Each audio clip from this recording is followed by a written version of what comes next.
At the sound of 5:45 p.m.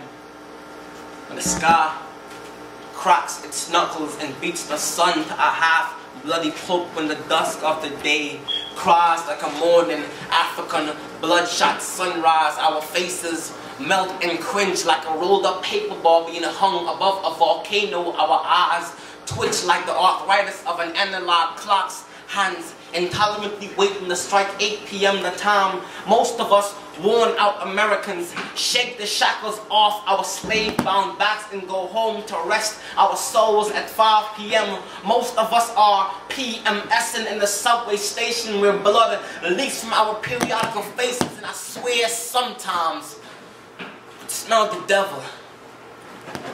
She has hands like the trimester of birthing candlelight, a woman drenched in all black habiliments. She has nails like fingers that could nail your soul to a cross and resurrect you in hell. They move up and down like a lonely seesaw in the middle of December. I wondered if she carried a wildlife of sticks and brooms in a hung-over black pocketbook she strung over her shoulder like she was carrying God's umbilical cord. She frowned like a witch, like she had just cast a grumpy middle-aged man's living into the smile of a 5-year-old boy and told him, "No, you cannot watch cartoons, go eat your crackers and sleep." He sleeps like fresh paint waiting to be dried in the sun. Ever seen a raisin dry in the sun? Ever seen a dream deferred crack itself onto the face of a man in the belief that time would tell your hard work? A Spanish worker tells the terremoto of his heads to his sides. After a long day of trabajo, it seems that he was being lynched from immigration agencies like construction work is the only available job. Came pretty hard on the gunshot of his jeans that white paint means if you don't come prepared to work in America, they will flush you out anally. He sleeps in exhaustion on this train, on this coffin, riding slingshot in hell, or it can smell like the devil has traded the fitness of our souls for some 100-year-old shoes. How we breathe like subordinates of a black Holocaust and 9/11, sitting in one casket, buried in the same regrets of the day. An Indian woman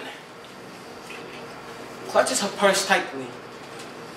She is Hindu, worshipping a god with 6 arms. By the bank she works at, 2 hours ago, it felt like 6 arms of gunmen was holding the slave ship of a firearm to her forehead. That red dot is no disfigure. She is always in danger every day on the subway. Some of us are living the middle passage. Some have their way. A black woman smiles so bright she could pierce a hole through the sun, but that is only because her sky is in cardiac arrest. An abusive relationship, a day of planting flowers in the grave. Someone needs to defibrillate her mourning. 1, 2, 3, her sun back into shining clear.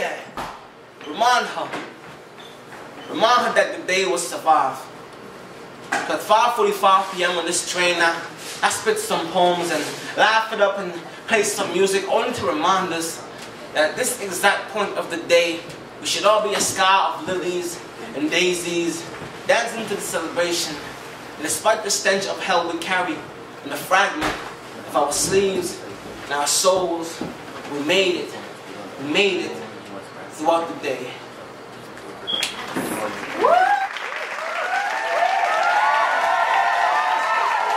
Another round of applause, y'all.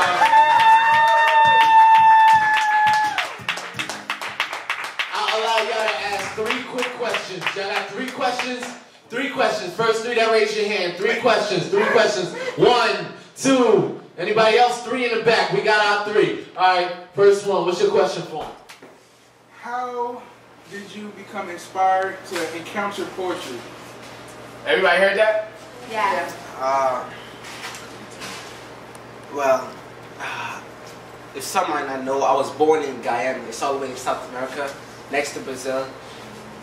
And education and writing is really enforced in our country because we don't have that much of a higher economy, a stable military system. It's not a developed country. It's one of those lower class countries. So education is like, you need to get there, you need to hit those books and everything.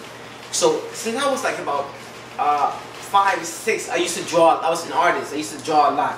But then I also used to write a lot, and I began writing poetry, but not as much.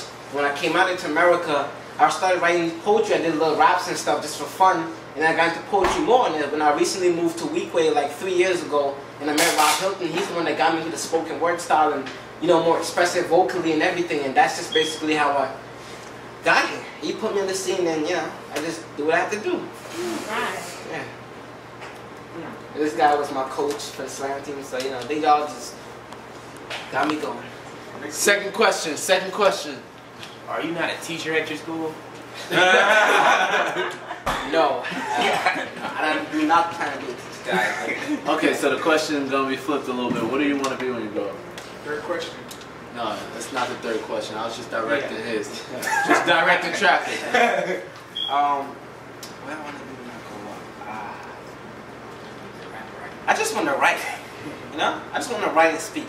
I don't have a specific job or profession. I just want to write, speak, make money off of that, make people happy, smile. You know, just do me. You know, whatever comes along, and I just do me. That's all. Yeah. It's not.